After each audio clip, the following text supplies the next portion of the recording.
प्रहिणोति तस्मै तद्ब्रह्म देवमात्मबुद्धिप्रकाशं मुमुक्षुर्वै शरणमहं प्रपद्ये।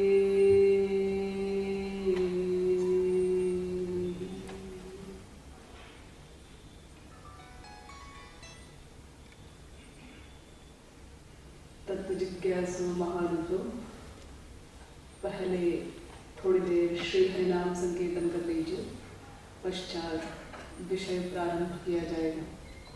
पहले मैं बोलूँगी, मेरे पीछे आप लोग उच्च स्वर से बोलेंगे, भजो गिरिधर गोविंद गोपाल।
आपका जीवन का एम क्या है, लक्ष्य क्या है।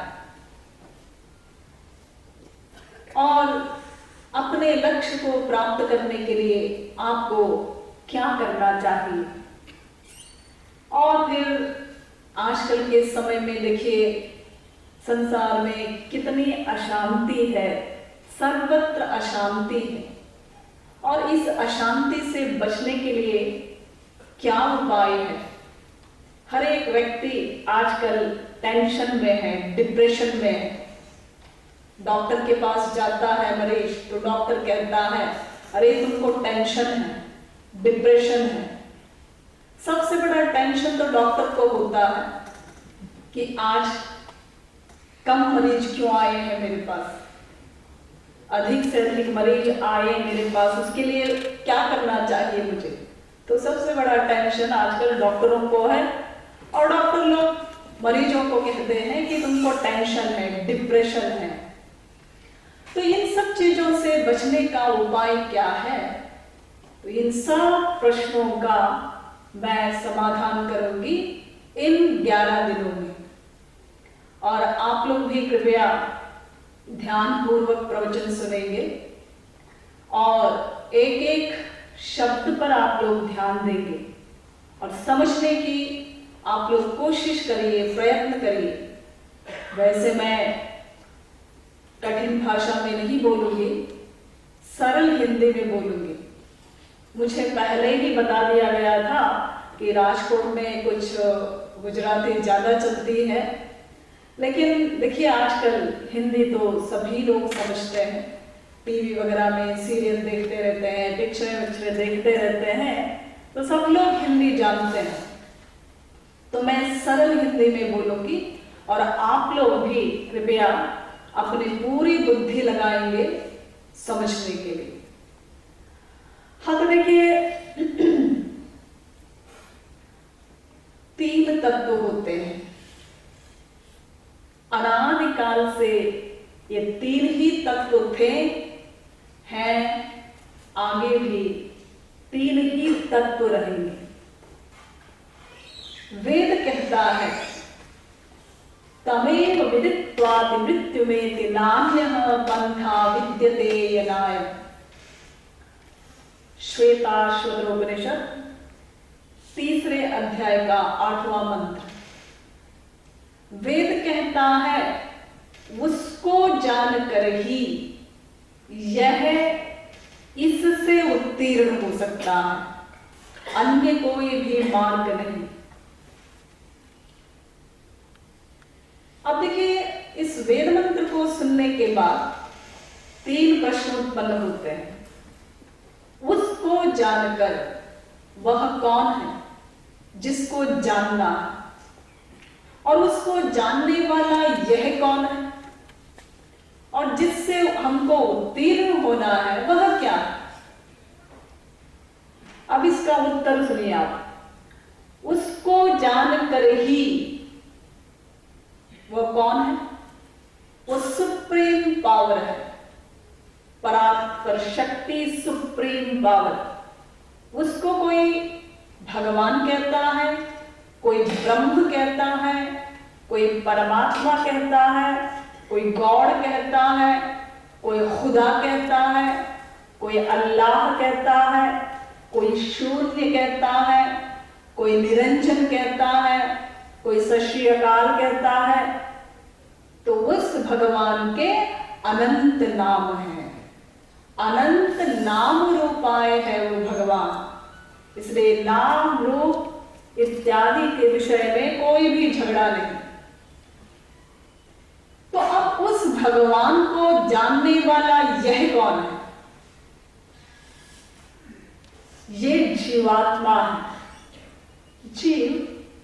जीवात्मा, सोल, स्पिरिट, इसके भी अनेक नाम हैं।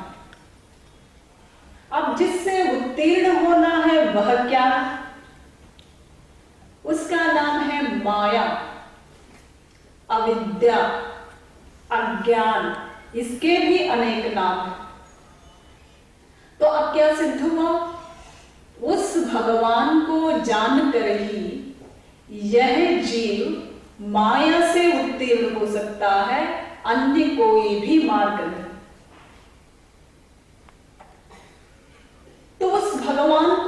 जानना ही होगा माया से उत्तीर्ण होने के लिए। अन्य कोई मार्ग है ही नहीं। यदि कोई साहित्य की दृष्टि से देखे तो वो कहेगा इस वेद मंत्र में बड़ा पुनरुक्ति दोष है। एक ही बात को रिपीट की गई है, उसको जानकर ही यह कहने के बाद ये कहने की आवश्यकता नहीं थी कि अन्य कोई मार्ग नहीं। उसको जानकर ही इसका मतलब ही ये होता है अन्य कोई मार्ग है ही नहीं। लेकिन हाँ, भगवान और महापुरुष एक बात को बार बार रिपीट करते हैं। क्यों? क्योंकि हम लोग की ये जो बुद्धि है ना, ये बड़ी कमजोर है। तो बार बार एक बात को सुनने से वो बात हमारी बुद्धि में बैठ जाती है। हाँ मनुष्यों, ये जान लो कि उस भगवान को जानकर ही तुम लोग माया से उत्तीर्ण हो सकते हो, अन्य कोई मार्ग है ही नहीं। तो इस वेद मंत्र में इन 3 तत्वों की ओर संकेत किया गया है, भगवान, जीव और माया। माया से उत्तीर्ण होने के लिए उस भगवान को जानना होगा। लेकिन अब प्रश्न यह उत्पन्न होता है कि उस भगवान को कौन जान सकता?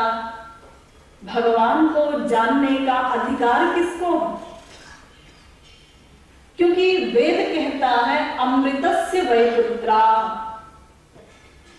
समस्त जीव भगवान के पुत्र हैं, संतान है, बच्चे हैं भगवान के। तो क्या सबको उस भगवान को जानना होगा? हाँ, जानना तो सबको होगा। तो क्या सभी उस भगवान को जान सकते हैं? प्रश्न। तो इसका उत्तर नहीं, सभी उस भगवान को नहीं जान सकते। तो फिर भगवान को कौन जान सकता? गरुड़ पुराण कहता है न मानुषं विनान्यत्र तत्त्वज्ञानं तु लभ्यते। 84 लाख प्रकार के शरीरधारी जीवों में केवल एक मानव शरीरधारी जीव ही उस भगवान को जान सकता है। मनुष्य को छोड़ करके अन्य कोई भी शरीरधारी जीव भगवान को नहीं जान सकता। तो इसका विज्ञान क्या है, आज आप लोग उसको समझ लीजिए। तो चलिए हम लोग सबसे पहले वेद में चलते हैं। देखिए, आप लोग को थोड़ा समझने में कठिन लगेगा प्रवचन, लेकिन ध्यान पूर्वक सुनेंगे तो समझ में आ जाएगा और सुनना तो पड़ेगा ही। यदि आप अपने जीवन में कुछ करना चाहेंगे अपने लक्ष्य को प्राप्त करने के लिए, तो ये सब कुछ आपको समझना होगा। ये मानव शरीर आपको जो मिला हुआ है, किस लिए मिला हुआ? आज तक कभी आप लोगों ने सोचा? तो आप लोग तो कह सकते हैं जी हाँ, हमें पता है किस लिए मानव शरीर मिला हुआ। इसीलिए कि धन कमाओ, प्रतिष्ठा कमाओ, शादी करो, बच्चे उत्पन्न करो, बच्चों का पालन पोषण करो, फिर मर जाओ। ना ना ना ना, इस चीज के लिए नहीं मिला है ये मानव शरीर। किस लिए मिला हुआ है, इसको समझ लीजिए आप। ये समझना आवश्यक है। चाहे आज मेरा प्रवचन सुन के समझ लीजिए, चाहे अनंत जन्मों बाद फिर किसी संत के द्वारा सुनिए, समझना तो होगा ही। तो चलिए हम लोग सबसे पहले वेद में चलते हैं कि वेद क्या कहता है। वेद कहता है इह चेदवे वेदथ सत्यमस्ति न चेदिहा वेदीन महति विनष्टिहि। केनोपनिषद 2 खंड का 5वां मंत्र। वेद कहता है जल्दी से जल्दी इसी मानव शरीर में उसको जान लो। उसको यानी किसको? जिसके तुम हो। तुम भगवान के अंश हो, इसलिए तुरंत भगवान को जानो। यदि मानव शरीर पाकर भी किसी ने भगवान को तुरंत नहीं जाना तो महती विनष्टि, महान हानि होगी। क्या हानि होगी? यह चेदशक बोद्धुम प्राक् शरीरस्य विस्रसः ततः सर्वेषु लोकेषु शरीरत्वाय कल्पते। कठोपनिषद दूसरे अध्याय की तीसरी बल्ली का चौथा मंत्र। वेद कहता है, यदि मानव शरीर पाकर भी किसी ने तुरंत उस भगवान को नहीं जाना तो फिर 84 लाख प्रकार की योनियों में चक्कर लगाना होगा। कभी कुत्ते की योनि में, कभी बिल्ली की योनि में, कभी सुअर की योनि में। 84 लाख प्रकार की योनियों में घूमना होगा, भटकना होगा। तो इससे बड़ी हानि और क्या हो सकती है? उत्तिष्ठत जागृत प्राप्य वरान निबोधत। कठोपनिषद पहले अध्याय की तीसरी बल्ली का 14वां मंत्र। वेद कहता है, अरे मनुष्यों, उठो, जागो और महापुरुषों के पास जाकर के तत्व ज्ञान प्राप्त कर लो। अब आप वेद को छोड़ दीजिए, वेदव्यास जी के पास आइए। ये वेदव्यास जी कौन है? ये वेदव्यास जी स्वयं भगवान के अवतार हैं। वेदव्यास जी ने वेद को 4 भागों में विभक्त किया और 18 पुराण बनाए और हर पुराण में वेदव्यास जी ने मानव शरीर की प्रशंसा की। दुर्लभो मानुषो देहो देहिनां क्षणभंगुरः तत्रापि दुर्लभं मन्ये वैकुंठ प्रियदर्शनम्। भागवत 11वें स्कंध के दूसरे अध्याय का 29वां श्लोक भागवत का, कि ये मानव शरीर अत्यंत दुर्लभ है, लेकिन इससे भी अधिक दुर्लभ है किसी वास्तविक संत का संग।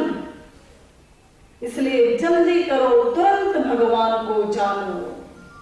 हृदय वाद्यं सुलभं सुदुर्लभं प्लवं सुकल्पं गुरु कर्णधारं मायानुकूलेन नभस्वतेरितं पुमान् भवाब्धिं न तरे स आत्मा। भागवत 11वें स्कंध के 20वें अध्याय का 17वां श्लोक भागवत का। यदि मानव शरीर पाकर भी किसी ने उस भगवान को नहीं जाना तो वो आत्महत्यारा है। शरीर की हत्या तो छोटी मोटी चीज है, शरीर तो आपको फिर मिल जाएगा। आप नहीं चाहेंगे तब भी आपको शरीर मिलेगा, लेकिन मानव शरीर नहीं मिलेगा जिसमें आप लोग उस भगवान को जान सकते हैं। तो इसलिए देखिए, मानव शरीर का दुरुपयोग आत्मा की हत्या के समान माना गया है कि वो आत्महत्यारा है, जो मानव शरीर पाकर भी उस भगवान को नहीं जानता। दुर्लभं मानुषं जन्म प्रार्थ्यते त्रिदशैरपि। नारद पुराण कि ये मानव शरीर अत्यंत दुर्लभ है, यहां तक कि स्वर्ग के देवी देवताओं को भी अप्राप्य है ये मानव शरीर, उनको भी नहीं मिलता, इतना दुर्लभ है। जन्मांतर सहस्रैस्तु मनुष्यत्वं हि दुर्लभम। महाभारत कि आप लोग सोचते होंगे कि हर जन्म में हमको मानव शरीर मिलेगा, कि बार बार हर जन्म में ये मानव शरीर मिलेगा। अरे ना ना ना, करोड़ों बार 84 लाख प्रकार की योनियों में चक्कर लगाने के बाद भगवान की कृपा से, भगवान की दया से ये मानव शरीर मिलता है। कब करी करुणा नर देहि देत ईश बिनु हेतु सनई। भगवान की कृपा से, भगवान की दया से ये मानव शरीर मिलता है। इसलिए देखिए, आदि जगत गुरु शंकराचार्य जी कहते हैं कि 3 चीजें अत्यंत दुर्लभ हैं। दुर्लभम त्रयमेवैतत् दैवानुग्रह कारकम मनुष्यत्वं मुमुक्षुत्वं महापुरुष संभव। कौन कौन सी 3 चीजें दुर्लभ हैं? हाँ सुनिए। नंबर 1 मानव शरीर, नंबर 2 उस भगवान को जानने की तीव्र इच्छा, ईश्वरीय भूख, और नंबर 3 किसी वास्तविक महापुरुष का संग। देखिए, ये तीनों ही अत्यंत दुर्लभ हैं और ये तीनों भगवान की कृपा से प्राप्त हो सकते हैं। लेकिन क्या आप जानते हैं इन तीनों की प्राप्ति का आधार क्या है? मानव शरीर। मानव शरीर की प्राप्ति पर ही शेष 2 की प्राप्ति संभव है। ईश्वरीय भूख एवं महापुरुष का मिलन, तभी हमें हमारा लक्ष्य प्राप्त हो सकता है। तो देखिए, इस प्रकार इस मानव शरीर की इतनी प्रशंसा की गई है। वर्तमान काल में हमारे संसार में लगभग 8 अरब के करीब मनुष्य हैं। लगभग 8 अरब संख्या ये कुछ भी तो नहीं है। यदि आप 1 फुट के गंदे गड्ढे के पानी में देखेंगे तो आपको वैसे ही 8 अरब जीव मिल जाएंगे। कहने का मतलब ये है कि अनंत जीव हैं। उन अनंत जीवों में 8000 जीवों को ये सौभाग्य प्राप्त हुआ है कि उनको मानव शरीर मिला हुआ है। और उन 8 अरब मनुष्यों में वे और भाग्यशाली हैं जिनको इस भारत में जन्म लेने का सौभाग्य प्राप्त हुआ है। आप लोग नहीं जानते कि इस भारत की महिमा क्या है। हाँ, यहां पर देखिए, हमारे भारत में पैदा होते ही भगवान का नाम सुनने आता है और मरने के पश्चात भी सुनाया जाता है, राम नाम सत्य है, राम नाम सत्य है। कितने कितने भगवान के अवतार हुए हमारे देश में, कितने कितने संत महात्मा लोग आए, कितने ऋषि मुनि हुए इसी भारत में। लेकिन हम लोगों का ये दुर्भाग्य है, हम लोग इस भारत की महिमा को नहीं जानते। इसीलिए आज हम लोग पाश्चात्य संस्कृति की ओर आकृष्ट हो रहे हैं, उसके पीछे भाग रहे हैं हम लोग, पाश्चात्य संस्कृति की ओर। ये दुर्भाग्य है हम लोग का कि इस महान देश में जन्म लेने का सौभाग्य प्राप्त होने पर भी हम लोग इस देश की महिमा को नहीं जानते। तो देखिए, वे लोग बड़े भाग्यशाली हैं जिनको इस भारत में जन्म लेने का सौभाग्य प्राप्त हुआ, और उनमें से वे और भाग्यशाली हैं जिनको कोई समझाने वाला सच्चा संत मिला हुआ है, सच्चा महापुरुष मिला हुआ है।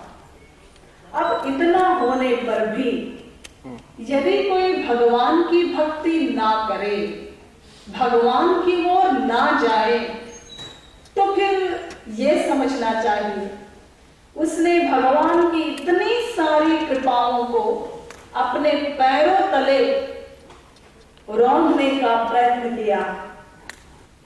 तो देखिए, इस प्रकार वेद से लेकर रामायण तक समस्त धर्म ग्रंथ एक मानव शरीर की ओर ही इशारा कर रहे हैं कि ऐसा शरीर पाकर तुरंत भगवान को जानो। इसका मतलब क्या?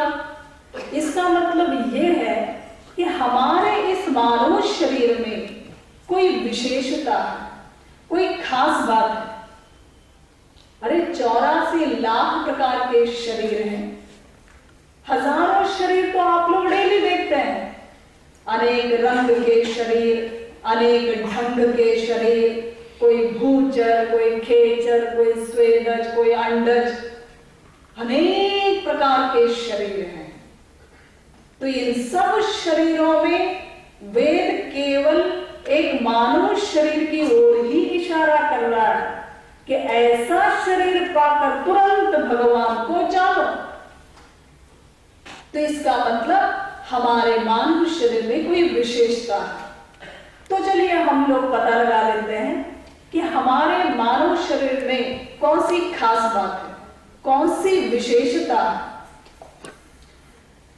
इसको यह समझ लीजिए, आप संपूर्ण संसार को 4 दर्जों में बांट लीजिए। एक मनुष्येतर चेतन जीव, गाय भैंस इत्यादि, एक जड़ जीव और एक स्वर्ग के देवी देवता। अब इनमें से जड़ जीव माने क्या? ये जो तमाम आप लोग वृक्ष, पेड़ वगैरह देखते हैं आप लोग, वृक्ष लतादि, ये सब भी जीवन है। ये पेड़ पौधे वगैरह सब जीवन है, हमारी ही तरह, हमसे छोटे नहीं, हमसे कम नहीं, अरे हम ही लोग हैं। हो सकता है ये मानव शरीर समाप्त हो जाने के बाद हम पेड़ बन जाए, वृक्ष बन जाए।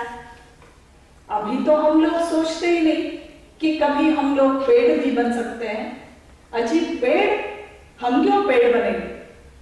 ये आपके हाथ की बात नहीं। आपको तो अपने कर्मों के अनुसार चलना पड़ेगा। यदि आप वार्षिक परीक्षा में पूरे पेपर में राम राम लिख करके चले आए, तो क्या आप ये आशा कर सकते हैं कि आप क्लास में टॉप करेंगे? अरे जब आपने प्रश्न का उत्तर ही नहीं दिया, तो फिर आप कैसे आशा कर सकते हैं कि आप क्लास में टॉप करेंगे? ठीक इसी प्रकार जब हमने इस मानव शरीर का सदुपयोग ही नहीं किया, तो फिर हम लोग कैसे आशा कर सकते हैं कि ये मानव शरीर हमें बार बार मिलेगा, हर जन्म में मिलेगा? ये कैसे हो सकता? तो आखिर हमारे मानव शरीर में विशेषता क्या है, खास बात क्या है? इसका उत्तर दिया भर्तृहरि जी ने हितोपदेश में। भर्तृहरि जी कहते हैं, आहार निद्रा भय मैथुनञ्च सामान्यमेतत् पशुभिर्नराणाम्। बहुत ध्यान से सुनिए आप। जीवन की 4 चीजें, आहार, निद्रा, भय, मैथुन, विषय भोग, ये मनुष्यों में और पशु पक्षियों में एक समान है। ये भर्तृहरि जी कह रहे हैं। लेकिन हम भर्तृहरि जी की बात नहीं मानते।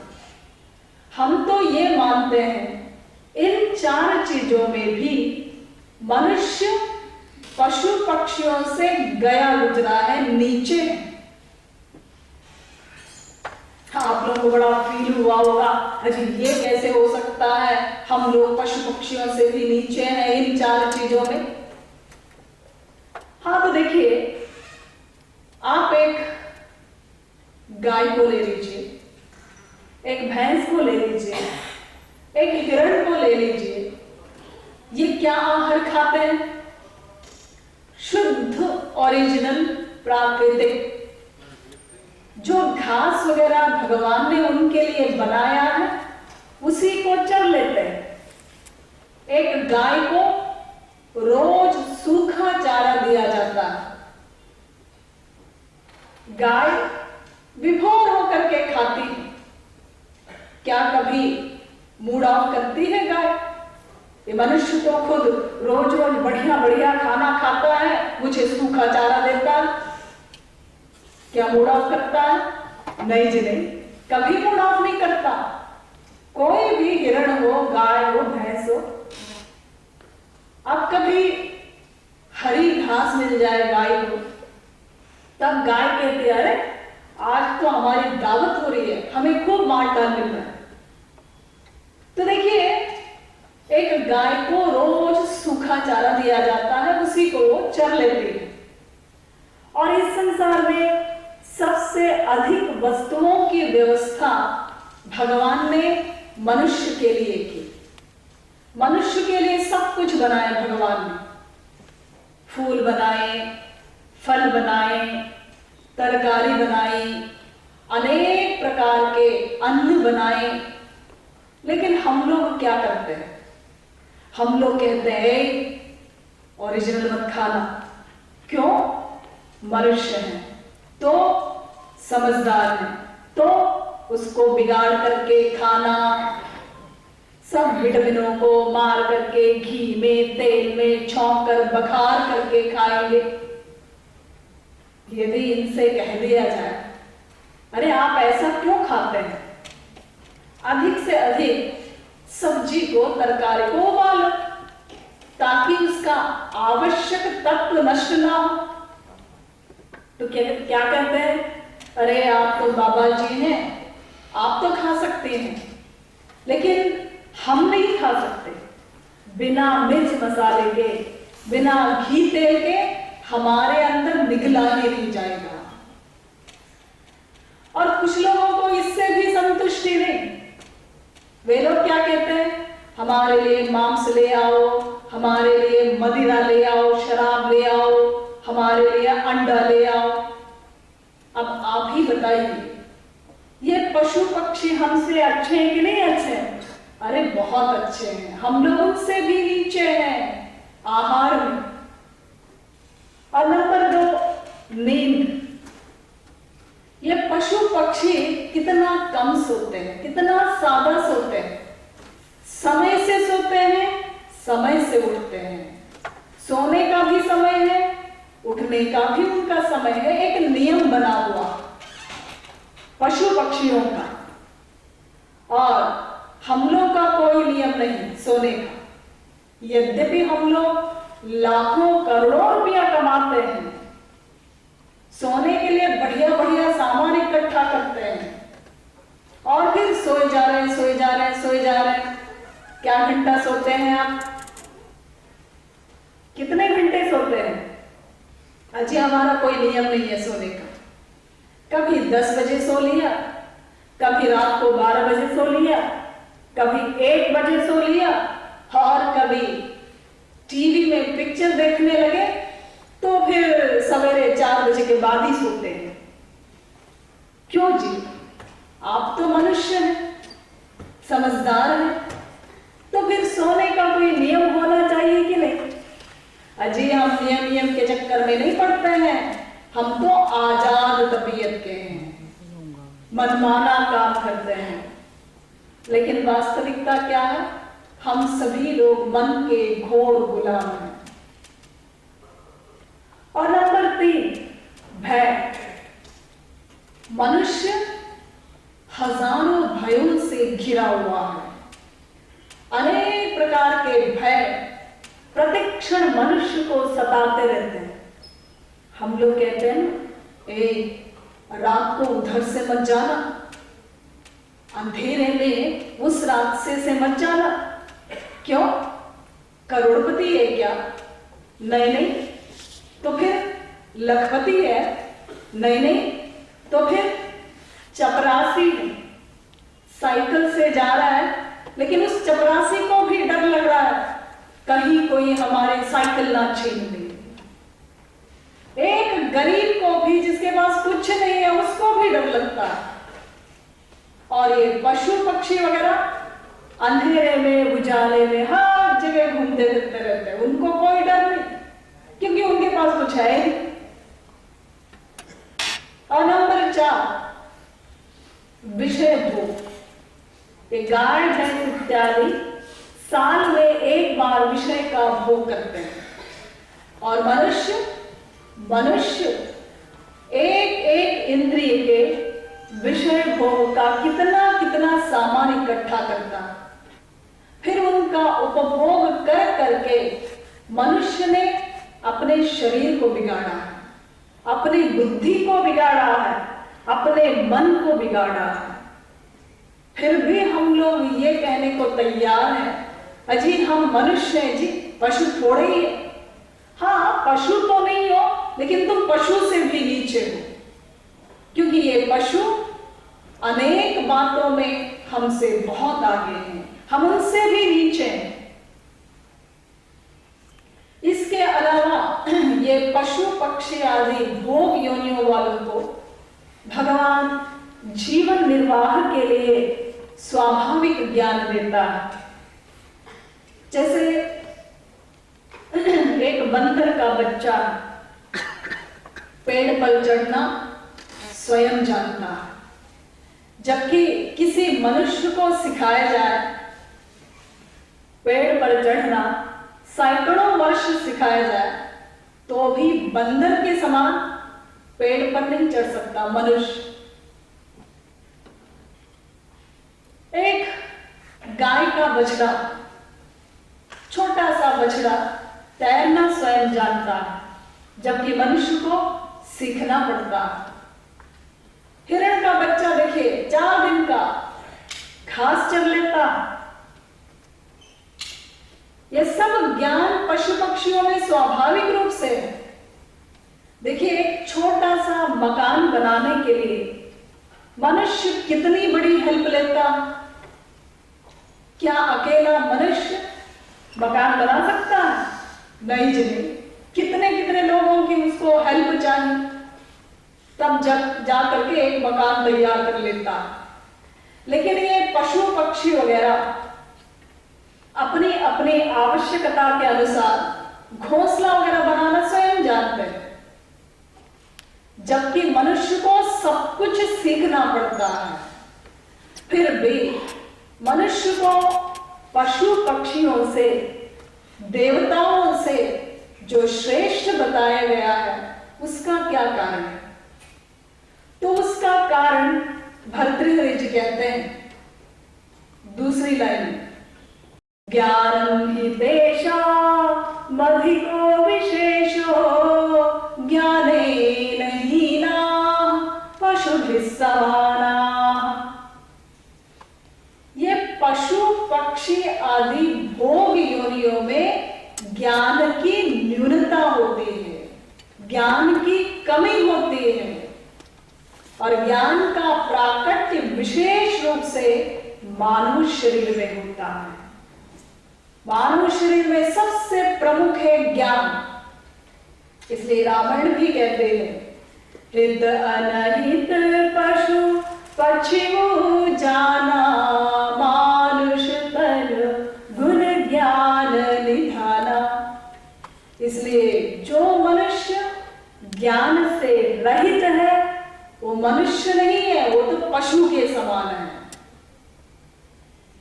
लेकिन जहां तक ज्ञान की बात है, वो तो स्वर्ग के देवी देवताओं में करोड़ों गुना अधिक होता है मनुष्य से। देवताओं के आगे मनुष्य का ज्ञान क्या है, ये तो हम लोग मान लेते हैं।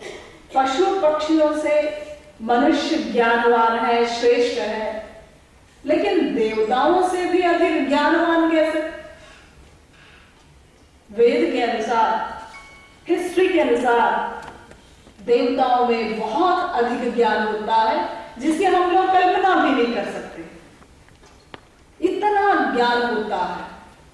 आप लोगों ने सुना होगा कि ये जो महाभारत, रामायण वगैरह में आप लोगों ने सुना होगा, युद्ध में मनुष्य ने जो अग्निबाण, वायुबाण वगैरह का प्रयोग किया है वो देवताओं से प्राप्त किया है।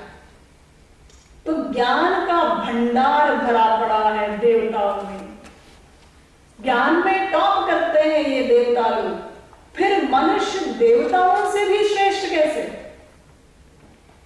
देखिए, आप लोगों ने रामायण पढ़ी होगी, रोज पढ़ते रहते हैं आप लोग रामायण। रामायण में देखिए, गरुड़ जी ने कालभूषणी जी से 7 प्रश्न किए। 7 प्रश्न, जितने भी प्रश्न विद्वानों के मस्तिष्क में उठ सकते हैं, तो उनमें से सबसे इंपॉर्टेंट प्रश्न यही है जो गरुड़ जी ने कालभूषणी जी से किया था। और देखिए, सबसे इंपॉर्टेंट प्रश्न किया गरुड़ जी ने, प्रथम ही कहा नाथ मति धीरा, सब ते दुर्लभ कमन शरीरा। देखिए कितना इंपॉर्टेंट प्रश्न है ये, हम ही सभी लोगों का प्रश्न है जो गरुड़ जी ने किया था। तो गरुड़ जी कहते हैं, महाराज आप सबसे पहले हमको ये बताइए कि सबसे दुर्लभ शरीर कौन सा है, क्योंकि शरीर का दुर्लभत्व यदि पता चल जाए तो मनुष्य लापरवाही नहीं करेगा। जैसे मान लीजिए आपको रास्ते में पड़ी हुई एक अंगूठी मिल गई,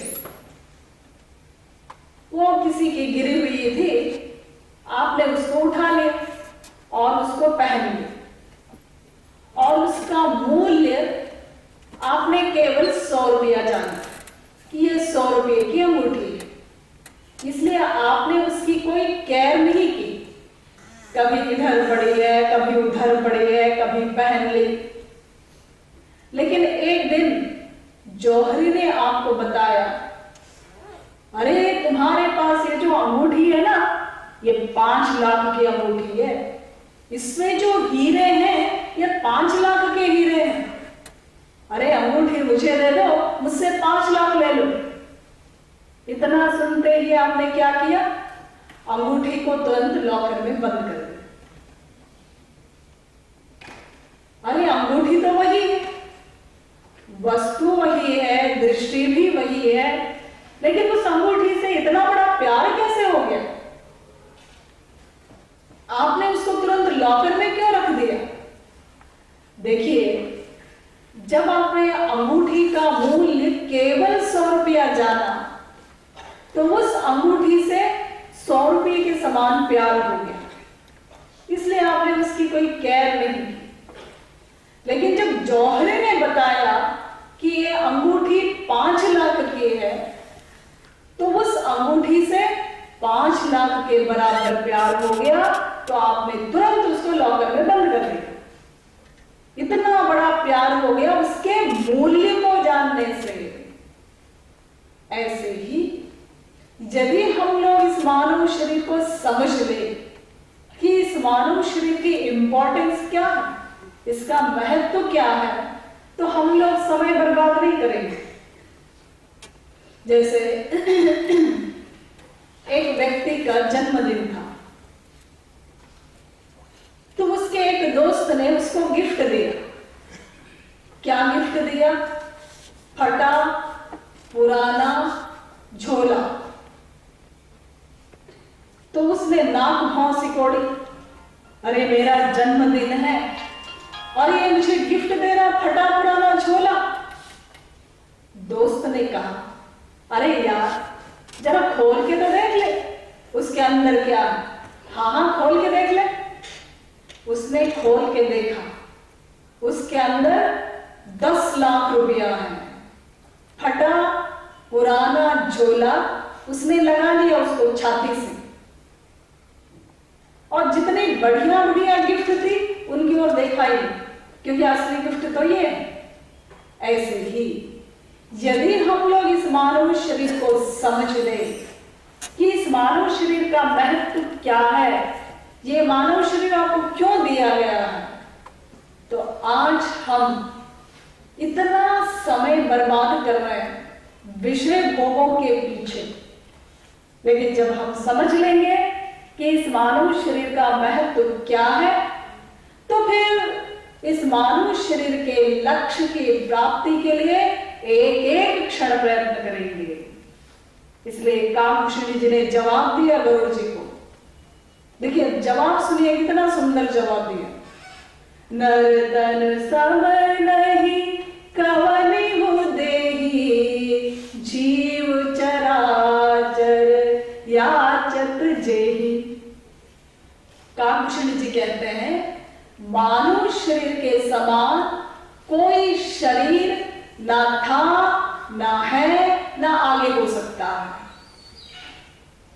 सारे चराचर जड़ चेतन स्थावर जंगम एकमात्र मानव शरीर ही चाहते हैं। इस पॉइंट पर ध्यान दीजिए आप लोग। ये जो आप लोग स्वर्ग के देवी देवताओं की भक्ति करते हैं, ये स्वर्ग के देवी देवता लोग भी हमारा मानव शरीर चाहते हैं।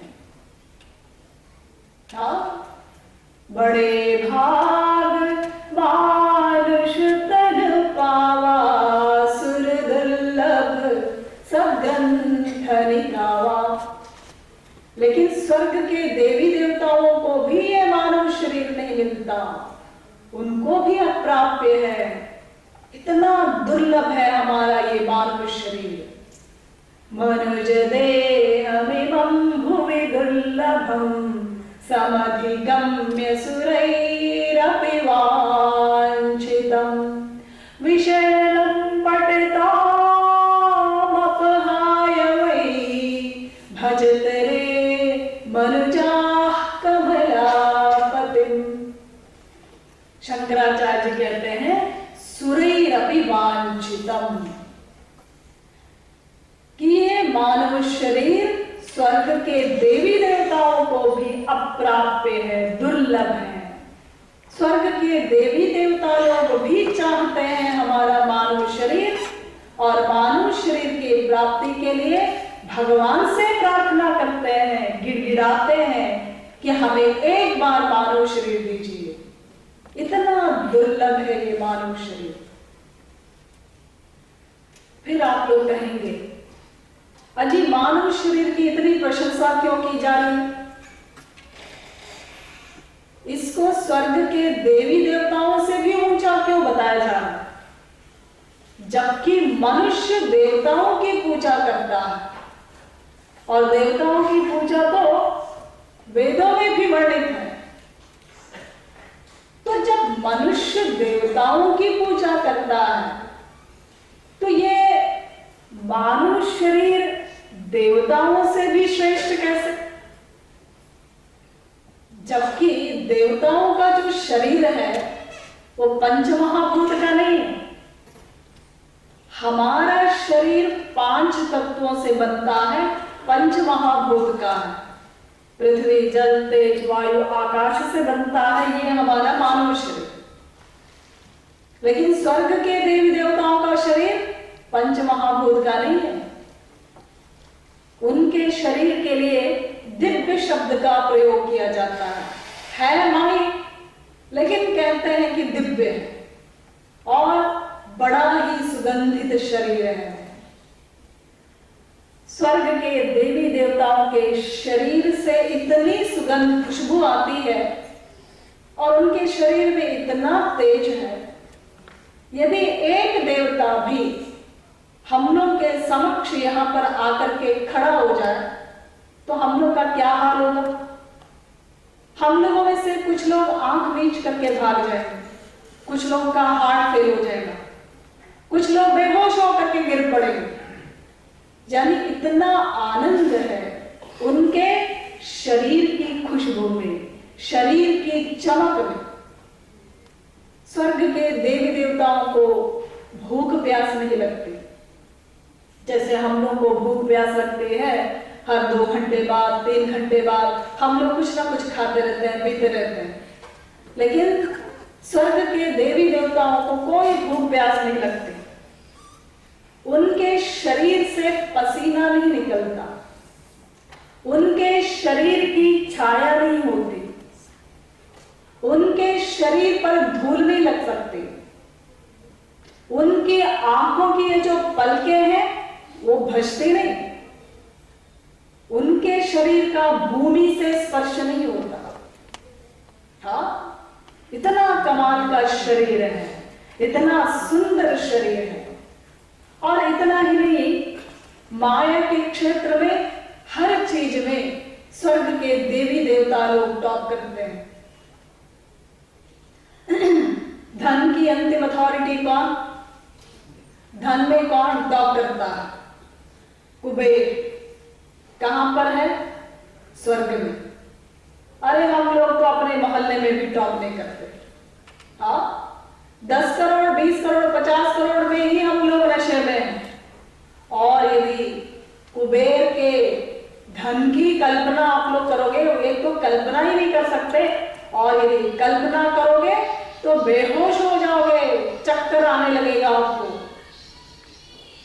हाँ, धन में टॉप करता है कुबेर। रूप की अंतिम अथॉरिटी कामदेव। कहां पर है?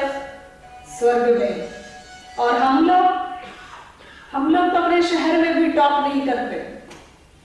जब शीशे के सामने हम लोग खड़े हो जाते हैं तो बस हम लोग सोचते हैं, अरे बड़े सुंदर हैं हम, भगवान के बाद हमारा ही नंबर है। हाँ, भले ही शहर में टॉप ना करे। और कामदेव तो रूप की अंतिम अथॉरिटी है। इतना सुंदर है कामदेव, इतना सुंदर है। वैभव की अंतिम अथॉरिटी इंद्र, स्वर्ग सम्राट इंद्र। बुद्धि की अंतिम अथॉरिटी बृहस्पति। ये सब स्वर्ग में है। देखिए, हर चीज में टॉप करते हैं माया के क्षेत्र में। और उनका शरीर भी बड़ा ही सुंदर होता है, सुगंधित होता है। तो ऐसा सुंदर सुगंधित शरीर पाकर ये स्वर्ग के देवी देवता लोग हमारा ये गंदा मानव शरीर, इतना गंदा है, रोम रोम से गंदगी निकलती रहती है। हाँ, गर्मी के दिनों में 2 दिन आप ना नहाइए, बदबू आने लगती है, इतना गंदा शरीर है। फिर भी आश्चर्य है कि स्वर्ग के देवी देवता लोग, उनका इतना सुंदर शरीर होते हुए भी हमारा ये गंदा मानव शरीर क्यों चाहते हैं? गरुड़ जी को बड़ा आश्चर्य हुआ। हाँ, तो देखिए, हमारे मानव शरीर में एक ऐसी खास बात है, एक ऐसी विशेषता है, वो स्वर्ग के देवी देवताओं के शरीर में भी नहीं है। भले ही उनका शरीर सुगंधित हो, सुंदर हो, ज्ञान में भले ही वे टॉप करते हो, हर चीज में टॉप करते हो, लेकिन हमारे मानव शरीर में एक ऐसी खास बात है, वो अन्य किसी भी शरीर में नहीं है। हाँ, तो वो खास बात कौन सी बात है, वो विशेषता क्या है, आप लोग को हम बताएंगे, लेकिन आज नहीं, कल। पूरे वृंदावन बिहारी लाल की, श्रीमद् सद्गुरु सरकार